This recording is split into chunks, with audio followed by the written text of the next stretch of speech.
the tide. I'm paralyzed, can't find the words, caught in the silence, nothing's heard. Wanna bounce to you, but my feet won't move. What do I do? What do I prove? When everything's crashing down, I'm lost, can't make a sound. Eyes wide open, but the world's gone dark. Every thought's a shadow, every word's a spark. I'm trying not to be strong, but I'm breaking inside. Can't fix what's broken, can't turn back the tide.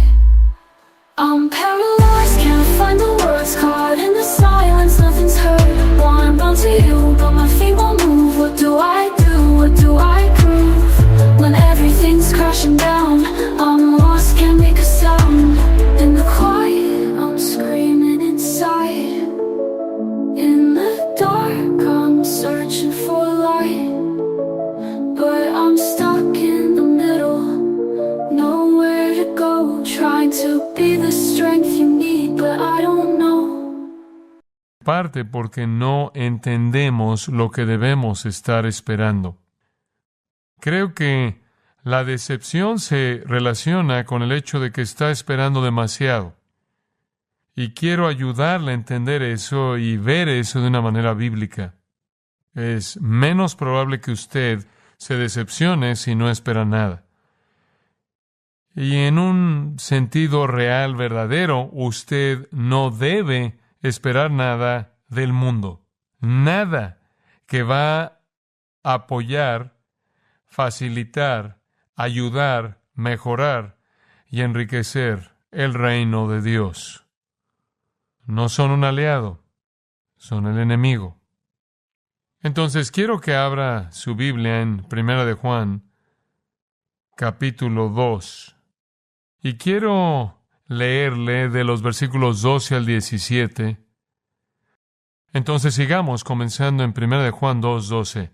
Os escribo a vosotros, hijitos, porque vuestros pecados os han sido perdonados por su nombre.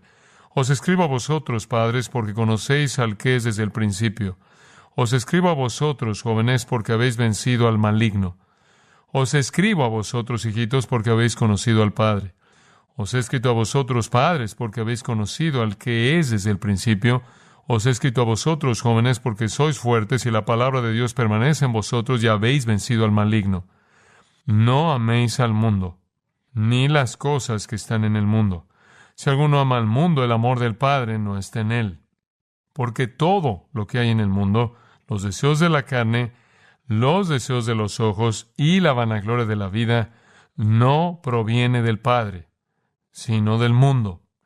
Y el mundo pasa y sus deseos. Pero el que hace la voluntad de Dios permanece para siempre. Observe el versículo 15. No améis al mundo. Ahora entiendo que Dios es un Dios de amor. En 1 de Juan, capítulo 4, versículo 7, se nos dice, amémonos unos a otros porque el amor es de Dios. Todo aquel que ama es nacido de Dios y conoce a Dios. Y el versículo 8 dice, el que no ama no ha conocido a Dios porque Dios es amor. Entiendo eso. Es repetido en el versículo 11 del capítulo 4. Si Dios nos ha amado así, debemos también nosotros amarnos unos a otros. Es repetido en el versículo 16. Dios es amor y el que permanece en amor permanece en Dios y Dios en él. Entendemos eso, comprendemos eso. Dios es un Dios de amor y también debemos ser gente que es definida por el amor. El amor de Dios, el amor de los creyentes, es un tema a lo largo de la Escritura que conocemos muy bien. Si usted va al Antiguo Testamento, usted también encontrará que Dios es un Dios que aborrece como también ama. El Salmo 97:10 dice, los que amáis a Jehová, aborreced el mal. Eso establece el estándar. Si usted ama al Señor, hay cosas que usted debe odiar, ¿verdad? Digo, el amor define una actitud hacia uno que es única, y cualquier cosa que está en oposición a eso debe ser aborrecido por la naturaleza misma del amor. Salmo 119:104.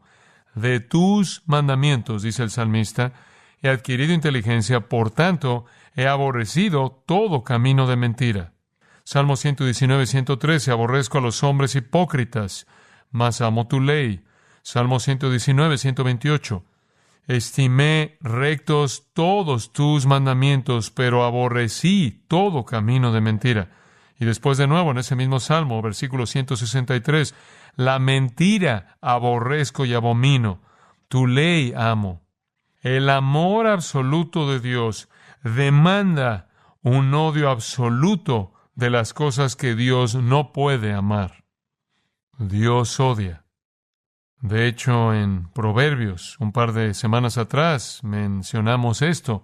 Solo lo voy a retomar por un momento. Capítulo 6 de Proverbios y versículo 16, escucha estas palabras. 6 cosas aborrece Jehová, que aborrece Jehová. Y comienza con los ojos altivos, y después la lengua mentirosa, y las manos derramadoras de sangre inocente, y el corazón que maquina pensamientos inicuos, y los pies presurosos para correr al mal, y el testigo falso que habla mentiras, y el que siembra discordia entre hermanos. Hay suficientes cosas que Dios odia. Malaquías 2:16 dice que Dios odia el divorcio.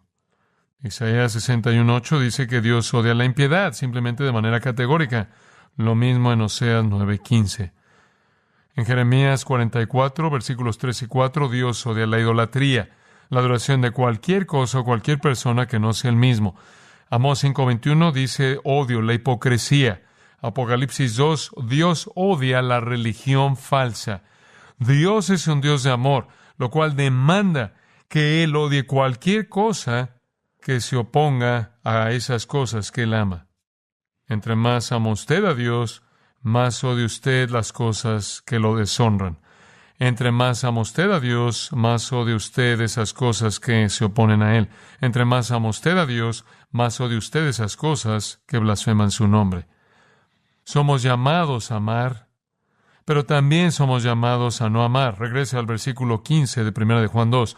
No améis al mundo, ni las cosas que están en el mundo. Este es el amor que Dios odia, que Juan quiere que entendamos. Sí, debemos ser definidos por amar a Dios. Regresa al capítulo 2, versículo 5. El que guarda su palabra, eso es obediencia. En este verdaderamente el amor de Dios se ha perfeccionado. Por esto sabemos que estamos en Él. Entonces debemos amar a Dios. Versículo 10. Debemos amarnos unos a otros. El que ama a su hermano permanece en la luz. Sí, debemos amar a Dios. Sí, debemos amarnos unos a otros. Pero también hay un negativo. No debemos amar el mundo. Ahí no es donde debe estar nuestro cariño. Si usted regresa a 1 de Juan, capítulo 4, y versículo 4, hijitos, vosotros sois de Dios y los habéis vencido, porque mayor es el que está en vosotros que el que está en el mundo. Lo cual quiere decir que hay una persona en usted y hay una persona diferente en el mundo, y sabemos quiénes son estas personas. En usted está el Espíritu Santo, en el mundo está Satanás. Los que son del mundo hablan del mundo, y el mundo los oye. Nosotros somos de Dios. El que conoce a Dios nos oye. El que no es de Dios no nos oye. En esto conocemos el espíritu de verdad y el espíritu de error. El espíritu de verdad es el Espíritu Santo, el espíritu de error, Satanás y todos sus sirvientes. Entonces, hay una distinción clara en los reinos. Hablamos de esto meses atrás. El reino de las tinieblas y el reino de la luz no comparten una plataforma en común. En el capítulo 5, Juan dice en el versículo 4, todo lo que es nacido de Dios vence al mundo. Y esta es la victoria que ha vencido al mundo, nuestra fe. ¿Y quién es el que vence al mundo? Sino el que cree que Jesús es el Hijo de Dios. Hemos vencido al mundo. Somos distintos del mundo. El mundo no nos escucha. No podemos esperar opinar en el mundo y hacer que hagan lo que nosotros pensamos que deben hacer. Con toda la fuerza política que los, entre comillas, cristianos de a la derecha puedan querer acumular, el mundo, por definición, pertenece a Satanás y no escucha la verdad. No somos del mundo, hemos sido librados del mundo, del reino de las tinieblas al reino del amado Hijo de Dios. Todo eso para decir que no debemos esperar nada del mundo. Si nos concede, ocasionalmente o incluso por un tiempo en la historia, cierta medida de respeto, cierta medida de respeto a la palabra de Dios o a lo que llamamos moralidad cristiana, eso es una anomalía. Eso no debe ser esperado. Eventualmente el mundo va a actuar como el mundo. Va a manifestarse lo que es. Entonces regresamos al mandato, al principio del versículo 15. No améis al mundo, ni las cosas que están en el mundo. Ahora quiero darle varias razones por las que se nos manda no amar el mundo. Número 1, debido a lo que es. Debido a lo que es el mundo. Ahora, el mundo podría significar varias cosas. Cosmos es el término. Podría referirse al mundo físico. Hechos 17:24, sabemos que dice Dios hizo el mundo, el cosmos y todo lo que en él hay. Y debemos ver esa creación y darle gloria, ¿verdad? Entonces no es ese mundo el que debemos odiar.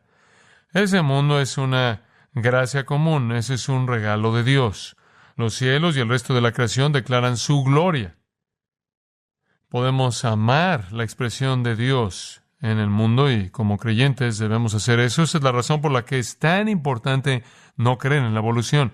Porque usted no puede dar un reconocimiento sin nombre imposible por la magnificencia de la creación física a una ecuación que dice nadie por nada equivale a todo. Eso es locura. El mundo físico debe ser valorado y se le debe dar una medida de afecto porque es un testimonio de la grandeza y la gloria de la majestad de Dios. Podemos amar su creación. Podemos amar el mundo humano. De hecho, Dios incluso ama el mundo humano. De tal manera amó Dios al mundo que ha dado su Hijo unigénito. En el capítulo 2 de Primera de Juan y versículo 2, abogado tenemos, versículo 1, Jesucristo el justo, quien es la propiciación o la satisfacción por nuestros pecados, y no solamente por los nuestros, sino también por los de todo el mundo. Dios amó de tal manera al mundo que dio a su Hijo. Entonces el mundo que se nos permite amar y debemos amar es el mundo creado y debemos darle a Dios la gloria por la magnificencia de su creación. Nada me molesta más que oír a alguien hablar de la madre naturaleza. No hay madre naturaleza. Dios merece toda la gloria y todo el reconocimiento. Y si usted quiere saber cómo fue creado todo el universo, lea los primeros 2 capítulos de Génesis y ahí está. Y solo hubo un testigo ocular y ese fue Dios y ese es el único relato que tenemos. Dice usted, bueno, ¿qué hay acerca de la ciencia? La ciencia no tiene nada que decir acerca de la creación. Absolutamente nada. Porque no fue un acontecimiento científico explicable por reglas que funcionan, que operan continuamente. Fue un milagro. Fue un milagro. Más allá de cualquier otro milagro, porque de la nada Él creó un universo entero. ¿Qué tipo de milagro es ese? Usted no lo puede explicar por la ciencia. Eso es ridículo. Pero usted puede darle la gloria a Dios por su creación. Y cuando usted reconoce a Dios como el creador, entonces tiene que reconocer a Dios como el dador de la ley, porque parte de esa creación es el sentido de lo que está bien y lo que está mal. Esa es la razón por la que los hombres huyen de Dios como el creador, no porque no les guste la idea de que un Dios creó, sino que no les gusta la idea de que ese Dios es su juez. Entonces, si podemos amar el mundo físico en el sentido de que vemos su belleza y le damos a Dios la gloria por él, y si somos llamados a amar el mundo humano como Dios mismo lo ama, y fue al grado de que Él de hecho envió a su Hijo al mundo. Juan 1:10, en el mundo estaba, y el mundo por Él fue hecho, pero el mundo no le conoció. Él vino al mundo que Él amó.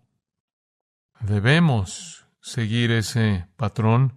Él vino porque Él amó, y también debemos amar ese mundo de humanidad. Entonces, ¿cuál es el mundo que debemos odiar? No es el mundo creado, no es el mundo humano, es el sistema espiritual de maldad que opera en la esfera física. Es el sistema de maldad. que se opone a Dios. Ese es un mundo en sí mismo. Y usamos el término mundo de esa manera aún en español. Podría decir yo el mundo y usted podría pensar que me refiero al planeta. Yo podría decir el mundo y usted podría pensar que me refiero a la población. O yo podría decir el mundo y usted podría pensar que me refiero al mundo de los deportes, o al mundo de la economía, o al mundo de la educación. Simplemente significa un sistema, un cosmos, a diferencia de un caos. Un caos es desorden, un cosmos es orden. Algún tipo de sistema ordenado. Hay un sistema físico, hay un sistema humano y hay un sistema de maldad pecaminoso satánicamente dominado. Escuchen las palabras de nuestro Señor en Juan 15:18. Si el mundo os aborrece, sabed que a mí me ha aborrecido antes que a vosotros. Si fuerais del mundo, el mundo amaría lo suyo. Pero porque no sois del mundo, antes yo os elegí del mundo, por eso el mundo os aborrece. Entienda eso. Usted está comenzando con la suposición equivocada si usted piensa que puede hacer que el mundo lo ame a usted o que admire las sugerencias que usted hace para cómo deben operar ellos. En la oración sumo sacerdotal de Jesús, en Juan 17, versículo 14, Él dijo, yo les he dado tu palabra, hablando de los apóstoles, y el mundo los aborreció, porque no son del mundo como tampoco yo soy del mundo. Entonces lo que Juan nos está diciendo es, no pueden amar el mundo debido a lo que es. Es un sistema de maldad completamente opuesto a todo lo que Dios desea. Usamos la palabra mundo de esa manera. Así lo hace Juan. Juan dice en el capítulo 5 de 1 de Juan, versículo 19, realmente una afirmación amplia, sorprendente. Sabemos que somos de Dios. Y el mundo entero está en el maligno. ¿Quién está a cargo del mundo? El sistema. El maligno. La gente no salva es llamada hijos del mundo. En Lucas 16:8. Somos hijos de Dios. Primera de Juan 4, quizás deba ver eso. Amados, no creáis, versículo 1, a todo espíritu, sino probad los espíritus si son de Dios, porque muchos falsos profetas han salido por el mundo. El sistema está literalmente lleno de mentirosos. En esto conoced el Espíritu de Dios. Todo espíritu que confiesa que Jesucristo ha venido en carne es de Dios, y todo espíritu que no confiesa que Jesucristo ha venido en carne no es de Dios, y este es el espíritu del anticristo, el cual vosotros habéis oído que viene, y que ahora ya está en el mundo. Hijitos, vosotros sois de Dios, y los habéis vencido, porque mayor es el que está en vosotros que el que está en el mundo. Esta es una distinción clara y significativa. Jesús, en Juan 12:31, llamó a Satanás el príncipe de este mundo. Satanás involucra a la raza humana entera de gente no regenerada en su sistema malo. Escuche Efesios 2:2. Antes de que usted fuera salvo, usted estaba operando, versículo 2, conforme al príncipe de la potestad del aire, el espíritu que ahora opera en los hijos de desobediencia. Usted estaba viviendo en los deseos de su carne, haciendo la voluntad de la carne y de los pensamientos, y era por naturaleza hijo de ira, lo mismo que los demás. Cuando usted entiende lo que es el sistema del mundo, debe bajar las expectativas que usted tiene de que ellos hagan algo que agrade a la iglesia de Jesucristo. ¿Por qué lo esperaríamos? El mundo no es nuestro hogar. Filipenses 3:20, nuestra ciudadanía está ¿dónde? En los cielos. El espíritu del anticristo, 1 Juan 4:3, ya está en el mundo. El mundo, capítulo 4, versículo 1, está cargado de mentirosos y falsos profetas. Y el mundo no se puede relacionar con nosotros porque somos los hijos de Dios. El mundo y el pueblo de Dios son dos realidades completamente incompatibles. 1 de Juan 3:13. Juan, en cierta manera, lo resume: hermanos míos, no os extrañéis si el mundo os aborrece. Entonces, ¿a dónde voy con esto? Lo que está comenzando a pasarnos es lo que debemos estar esperando. Es lo que debemos estar esperando. El mundo no va a escuchar la verdad. Escucha mentirosos. Ellos son del mundo, por lo tanto hablan del mundo y el mundo los oye. Nosotros somos de Dios. Nosotros hemos vencido al mundo y en ese sentido vivimos en una esfera diferente, un reino.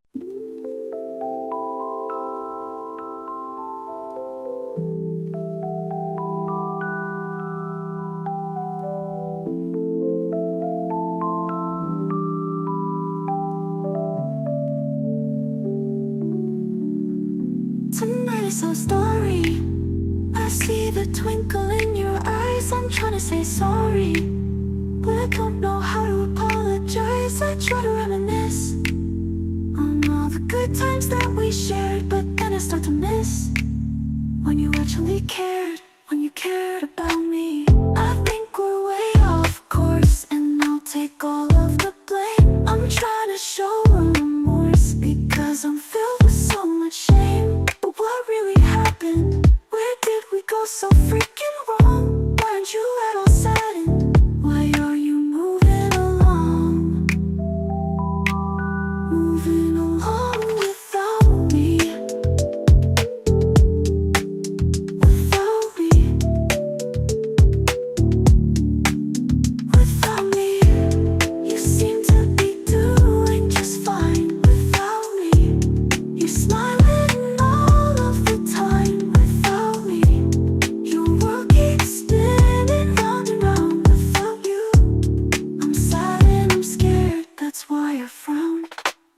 Tonight is so cloudy.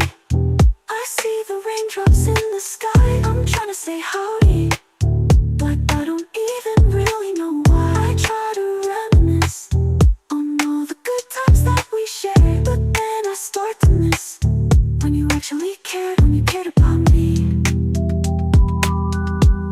About me. Without me. Without me. You seem to be doing just fine without me. You're smiling all of the time without me. Your world keeps spinning round and round without you. I'm sad and I'm scared, that's why I frown.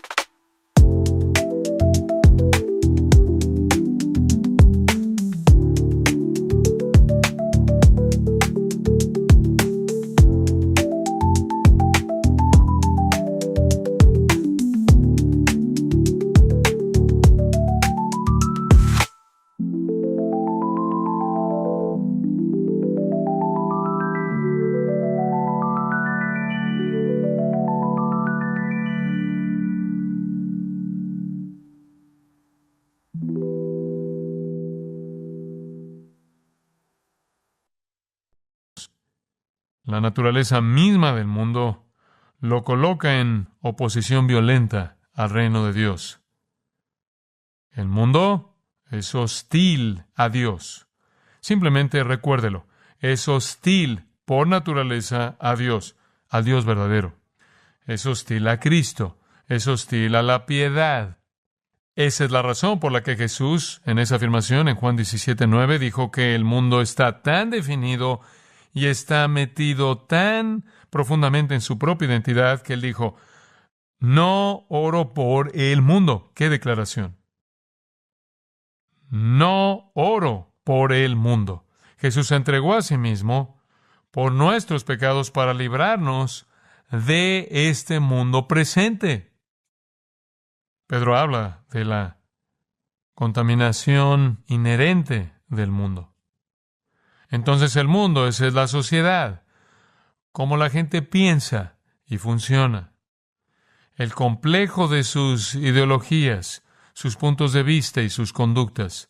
Es hostil hacia Dios, hostil hacia Cristo, hostil hacia el Evangelio, hostil hacia la verdad, hostil hacia la piedad. Está dominado, como Juan dice, Si usted ve el versículo 16, por los deseos de la carne, los deseos de los ojos, la vanagloria de la vida. Está dominado por la ambición carnal, está dominado por la soberbia, está dominado por la avaricia, está dominado por el placer personal, el deseo malo, sus opiniones están equivocadas, sus objetivos son egoístas, sus placeres son pecaminosos, su influencia es desmoralizadora, su política está corrupta, sus honores están vacíos, sus sonrisas son falsas y su amor es superficial.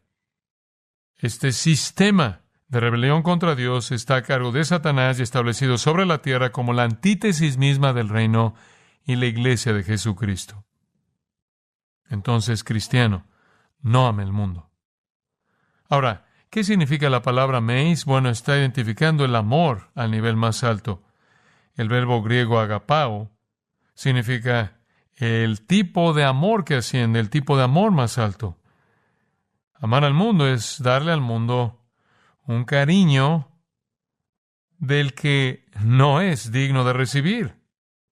Es dejar que el mundo posea y gobierne el alma de usted, o gobierne sus expectativas, o determine las metas de su vida. Esto no puede ser cierto en un cristiano. Nosotros no podemos, no debemos asumir que hay alguna virtud redentora en amar al mundo con respecto a su sistema. El sistema del mundo está bien definido y voy a este texto mucho en 2 Corintios capítulo 10, en donde creo que esta es una definición muy clara. Versículo 5 de 2 Corintios 10, conforme salimos con la verdad, estamos derribando argumentos. Esas son ideas, logismos, ideas, pensamientos, filosofías, psicologías, teorías, religiones, cualquier conjunto de ideologías, y toda altivez que se levanta contra el conocimiento de Dios y llevando cautivo todo pensamiento a la obediencia a Cristo. Entonces, ¿qué es? ¿Qué es el ministerio? Es entrar en todas las mentiras, todos los inventos, todos los engaños que básicamente constituyen el sistema del mundo organizado por Satanás y traer la verdad para que podamos liberar a la gente y llevar cautivo todo pensamiento a la obediencia a Cristo. Eso es liberar a la gente de las tinieblas a la luz, del reino de las tinieblas al reino del Hijo amado de Dios. Entonces, no amamos al mundo debido a lo que es, y al decir, no améis al mundo, no le dé el cariño que usted tiene, no lo merece. Y eso significa no le dé sus preocupaciones. No espere nada más de lo que usted sabe que el mundo haría, y eso sería hacer lo que su líder quiere. ¿Y quién es su líder? Satanás. Entonces, ¿por qué esperaría usted algo menos? Le confieso que Satanás es sutil, y Satanás no quiere que todo mundo entienda sus estrategias totalmente para que él pueda cubrir la impiedad real, vil, hasta cierto grado, con cierta medida de conducta civil. Pero debajo de todo está Satanás y la blasfemia. Entonces no amamos el mundo debido a lo que es. En segundo lugar, no amamos el mundo debido a quienes somos. Regresemos al versículo 12. ¿A quienes somos? Os escribo a vosotros, hijitos, porque vuestros pecados os han sido perdonados por su nombre. Os escribo a vosotros, padres, porque conocéis al que es desde el principio. Os escribo a vosotros, jóvenes, porque habéis vencido al maligno. Os escribo a vosotros, hijitos, porque habéis conocido al Padre. Os he escrito a vosotros, padres, porque habéis conocido al que es desde el principio. Os he escrito a vosotros, jóvenes, porque sois fuertes, y la palabra de Dios permanece en vosotros, y habéis vencido al maligno. No amamos al mundo debido a lo que el mundo es, y debido a quienes somos. Hemos vencido al mundo, ya leímos eso, y ahora él dice, al vencer al mundo hemos vencido al maligno.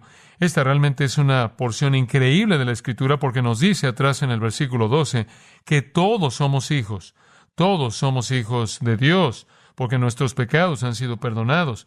Eso nos fue dado, ese regalo de perdón y redención y justificación, y junto con eso vino la adopción y nos volvimos los hijos de Dios por adopción, como también regeneración. Entonces, somos hijos de Dios totalmente, ya no somos hijos del diablo, a los que Jesús se refirió en Juan 8.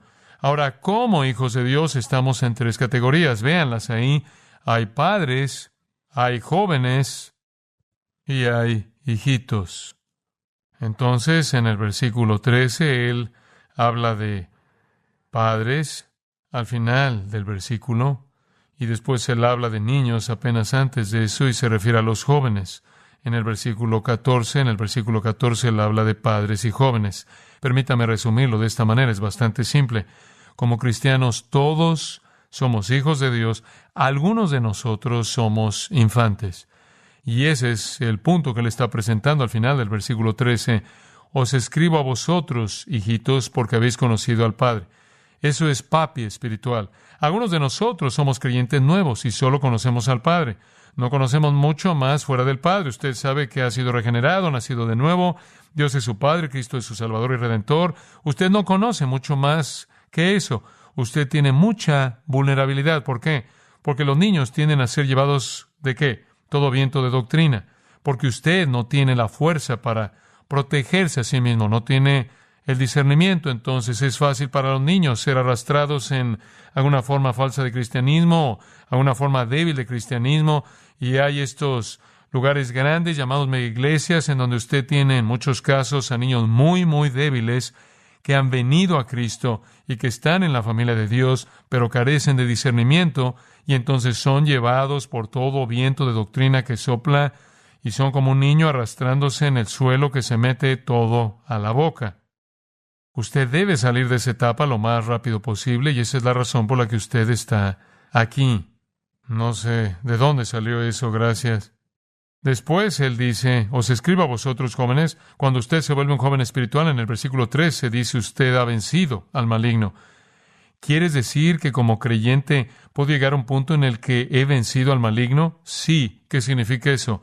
No significa que usted nunca va a pecar, porque el pecado viene de su naturaleza caída, pero lo que significa es que llega un punto en el que usted ya no es engañado por doctrina falsa. Eso es lo que dice en el versículo 14. Los jóvenes son fuertes, porque la palabra de Dios permanece en vosotros. Muy bien, conforme usted va de ser un infante metiéndose toda la boca, llevado por doquier, por todo viento de doctrina, a ser un joven espiritual, significa que ahora usted entiende la verdad y puede defenderse a sí mismo contra las mentiras de Satanás.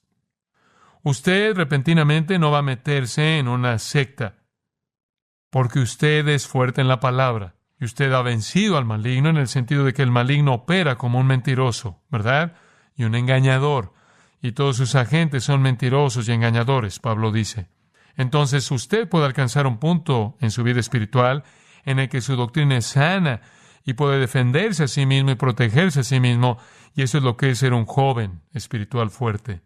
Y después usted ama la doctrina sana y usted quiere pelear contra las sectas porque usted entiende la verdad.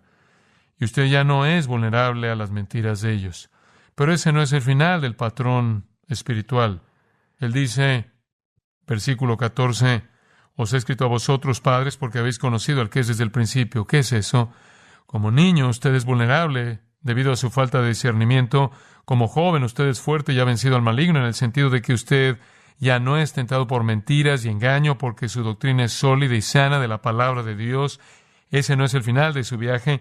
Usted debe ir más allá de la teología, conocer a Dios. Usted conoce al Padre.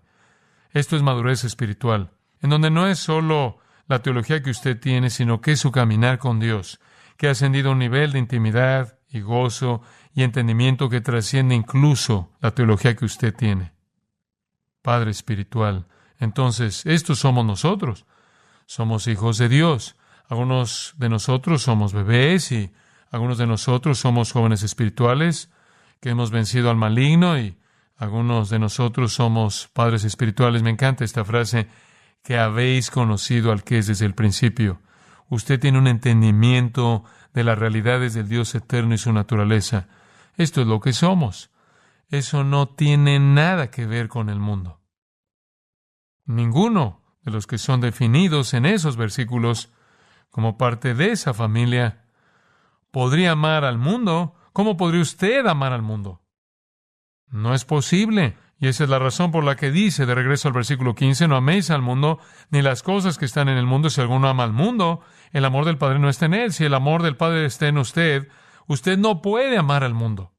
Pero parece como que somos engañados al esperar más del mundo de lo que deberíamos esperar. Ellos simplemente se están conduciendo exactamente de la manera en la que las Escrituras esperan que se conduzcan. Estamos en la familia de Dios. No amamos el mundo ni las cosas en el mundo. Si alguno ama al mundo, el amor del Padre no está en él. Esto es totalmente inconsistente con ser un cristiano. Entonces usted se pregunta a sí mismo, ¿cómo sé si soy un creyente verdadero? Si usted anhela cualquier libro más que la palabra de Dios, si usted ama cualquier canción más que las que dan honor a Cristo, si usted ama cierta gente más que a los creyentes, cualquier comunión más que a la iglesia, si usted ama cualquier actividad que la adoración, si usted ama cualquier esfuerzo más que el servicio a Cristo, si usted busca cualquier recompensa más que bien, buen siervo y fiel, entonces usted está siendo engañado. Esa es la razón por la que Pablo dice, poned la mira en las cosas de arriba, ¿verdad? Colosenses 3. No deje que el mundo, Romanos 12:2, no deje que el mundo lo obligue a conformarse a su molde. No sea engañado.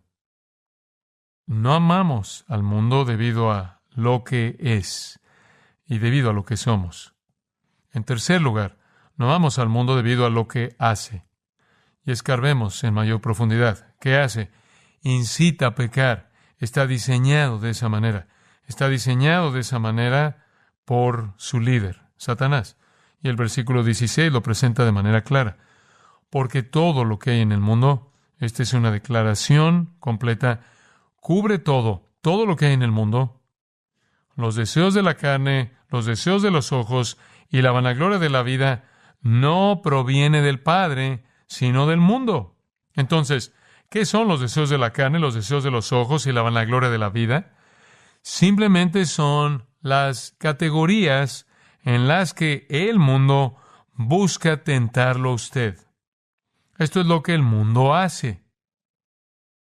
El cristiano habitualmente no va a amar al mundo, porque se opone a Dios y está diseñado para tentarlo a usted.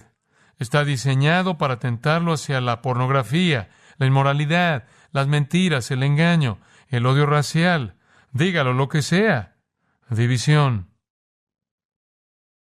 Simplemente quiere incitarlo a usted. Se opone a Dios, genera pecado. Es tan imposible para el amor del mundo coexistir con el amor a Dios, tan imposible como es para la luz coexistir con la oscuridad. Dejen de estar amando al mundo. Ese es un presente imperativo. Dejen de estar amando al mundo. Es totalmente inconsistente. Todos sus tesoros, todos sus placeres, todos sus honores, todos sus poderes, todas sus posiciones, toda su riqueza, toda su sabiduría, toda su educación, toda su filosofía, todo eso es del mundo. Y está diseñado para seducirlo a usted. Capítulo 3 de 1 de Juan, versículo 17. El que tiene bienes de este mundo y ve a su hermano tener necesidad y cierra contra él su corazón, ¿cómo mora el amor de Dios en él? Simplemente para mencionar que este mundo tiene sus bienes. Y algunos de ellos pueden ser útiles si son usados, obviamente, para propósitos del reino. Pero en general, no tenemos cariño o alguna razón para pensar que el mundo nos está ofreciendo algo que extenderá nuestra vida cristiana y testimonio. Si usted ama al mundo, el amor del Padre no está en usted. Lo único que el mundo hace es incitar pecado. Su entretenimiento está diseñado para eso, su educación está diseñada para eso, su política está diseñada para hacer eso, sus filosofías están diseñadas para hacer eso. De regreso al versículo 16, todo lo que hay en el mundo no proviene del Padre. Todo no proviene del Padre. Ahora, cuando Eva fue tentada atrás en Génesis 3, Satanás vino y ella vio el fruto y ella vio que era agradable a los ojos, que era bueno para comer y que la haría como Dios. Esa fue la tentación. Esas son las tres puertas al pecado. Los deseos de los ojos, se veía bien. Los deseos de la carne, ella pensó que sabría bien y la haría sabia. entonces usted tiene los deseos de los ojos, los deseos de la carne y la vanagloria de la vida. A partir de Génesis 3 sabemos cuál va a ser la puerta. Hablemos de la vanagloria de la vida por un momento. Esto no necesariamente significa solo su cuerpo, esto significa su condición caída, los restos básicos de su naturaleza pecaminosa que estará con usted hasta que seamos transformados. Es un frente de batalla para el pecado, y es muy fácil para usted ser torcido y pervertido al nivel de su carne caída. Dios provee alimento y le da a usted un mecanismo llamado hambre para que usted sobreviva. Pero el hambre, cuando es pervertida, se vuelve glotonería. La sed, cuando es pervertida, se vuelve embriaguez. El cansancio, cuando es pervertido, se vuelve flojera. El sexo, cuando es pervertido, se vuelve inmoralidad. Y las obras de la carne, ¿cuáles son? Podemos verlas en Gálatas 5. Esto es muy instructivo. Gálatas 5:19. Las obras de la carne, aquí están: adulterio, fornicación, inmundicia, lascivia, idolatría, hechicerías, enemistades, pleitos, celos, iras, contiendas, disensiones, herejías. ¿Se oye conocido eso? ¿Se oye eso como lo que usted ha visto en el último año y medio? Envidias, envidia de clases, envidia étnica, borracheras, orgías, escándalo salvaje en las calles y cosas semejantes a estas, acerca de las cuales os amonesto, como ya os lo he dicho antes, que los que practican tales cosas no heredarán el reino de Dios.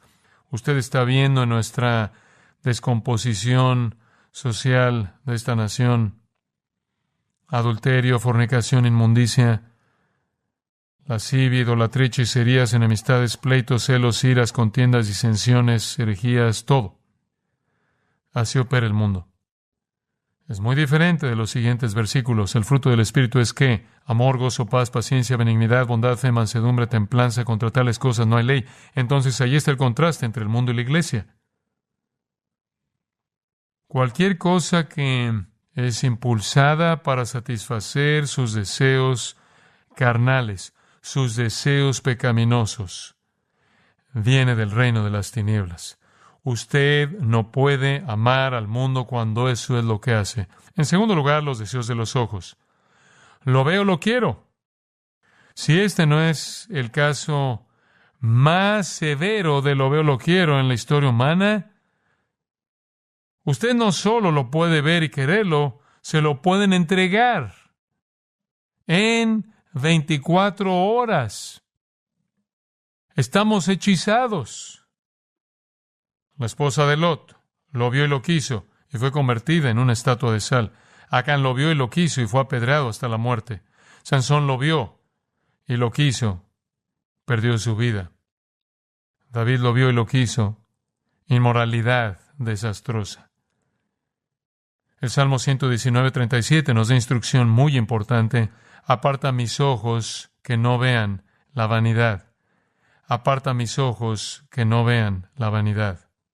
El mundo está diseñado y todos sus mecanismos están diseñados para atraerlo a usted mediante los impulsos de su carne y mediante sus ojos. Me acuerdo cuando era niño, una frase que se quedó en mi mente por alguna razón. Un hombre estaba vendiendo un auto por televisión y él dijo: que tus ojos tengan un festín con esa belleza. No creo que un vendedor de autos diría eso en la actualidad. Es un poco anticuado. Pero ese es exactamente lo que son los deseos de los ojos. Es que sus ojos tengan un festín en algún placer temporal, apelando a sus deseos más bajos. Los deseos de los ojos podrían ser un poco más aceptables y un poco más sofisticados que los deseos de la carne. Pero usted puede ser seducido por lo que ve, y lo que ve pronto puede ir de ser los deseos de los ojos a ser los deseos de la carne. En tercer lugar, la vanagloria de la vida, vanagloria lasonea. Este es el que es pretencioso, este es el egoísmo, que es tanto parte de nuestra cultura a partir de décadas y décadas del culto a la autoestima, y después los educadores diciéndole a los niños que pueden ser lo que quieran ser. Quiero decirle algo: no puede.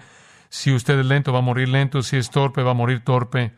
Si usted no puede con las matemáticas, usted va a morir sin poder con las matemáticas. Usted no puede hacer lo que quiere hacer. Siento decirle eso. Sé que eso es una decepción terrible. Pero ese tipo de mentiras convierten a la gente en dementes tratando de alcanzar algo para su propia exaltación que está en una categoría que no es realista. La vanagloria de la vida toca toda área de la vida. ¿Quiere usted tener una vida que sea vista? ¿Quiere presumir su vida? ¿Acaso la Internet alimenta eso? ¿Acaso las redes sociales alimentan eso? La soberbia destruye todo porque menosprecia al resto de la gente. Destruye todas las relaciones porque las relaciones solo sobreviven cuando la gente es abnegada. Entonces hay 3 manantiales de maldad en el sistema del mundo: sensualidad, avaricia y soberbia.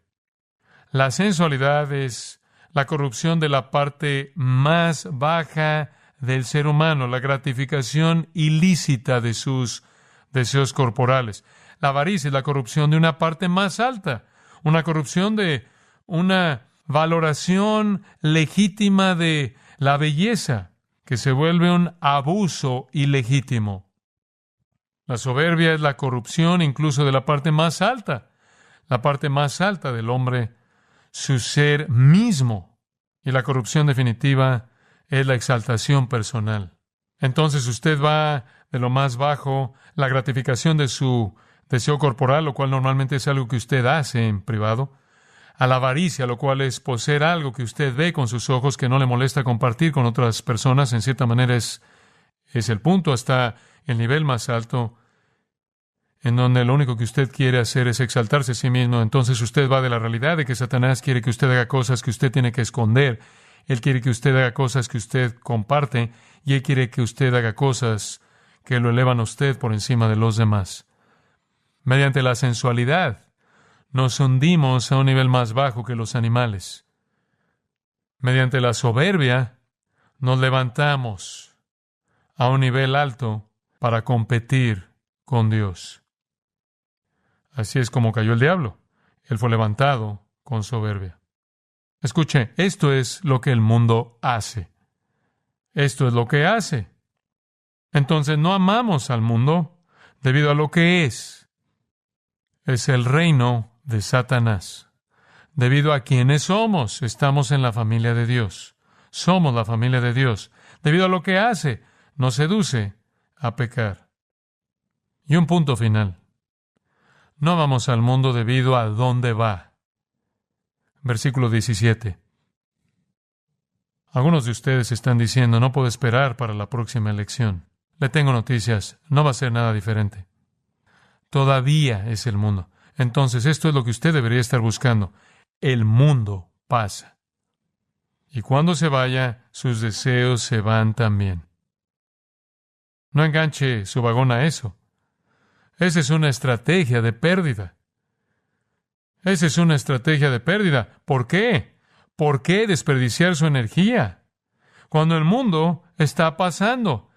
Paragetai. Se está desintegrando. Se está desmoronando. Está en proceso de disolución porque está podrido de arriba abajo, de lado a lado, del frente hacia atrás. Se va a autodestruir porque el principio de muerte está en operación completa en todo punto posible. Conlleva dentro de sí su propia destrucción. Y después usted le añade la destrucción que Dios traerá. Segunda de Tesalonicenses, capítulo 2, describe esa destrucción. Vendrá un tiempo cuando el Señor venga y Él va a destruir, claro, al anticristo con el espíritu de su boca. Capítulo 2, versículo 8, con el resplandor de su venida. Inicuo, cuyo advenimiento es por obra de Satanás, con gran poder y señales y prodigios mentirosos, y con todo engaño de iniquidad para los que se pierden por cuanto no recibieron el amor de la verdad para ser salvos. Por eso Dios les envía un poder engañoso para que crean la mentira. ¿Se oye conocido? A fin de que sean condenados todos los que no creyeron a la verdad, sino que se complacieron en la injusticia. El Señor está por venir. El capítulo 1 describe cómo se va a ver eso. Cuando, versículo 8 del capítulo 1, versículo 7, se manifiesta el Señor Jesús desde el cielo con los ángeles de su poder en llama de fuego para dar retribución a los que no conocieron a Dios, ni obedecen al Evangelio de nuestro Señor Jesucristo, los cuales sufrirán pena de eterna perdición, excluidos de la presencia del Señor y de la gloria de su poder, cuando venga en aquel día para ser glorificado en sus santos y ser admirado en todos los que creyeron. Estamos esperando que Él venga. Y este mundo está en proceso de desintegración. Pedro nos da incluso más detalles. Segunda de Pedro, capítulo 3, versículo 10. El día del Señor vendrá como ladrón en la noche, en el cual los cielos pasarán con grande estruendo, y los elementos ardiendo serán deshechos, y la tierra y las obras que en ella hay serán quemadas. No solo será juzgado el sistema debido a que la gente no cree, como Pablo le dijo a los tesalonicenses, sino que la creación misma va a dejar de existir. Va a dejar de lo que usted tiene en 2 de Pedro 3:10 es una implosión. Usted tiene una decreación. Usted tiene literalmente un evento atómico por el poder de Dios que termina con el universo dejando de existir completamente. Dice usted, bueno, entonces, ¿qué?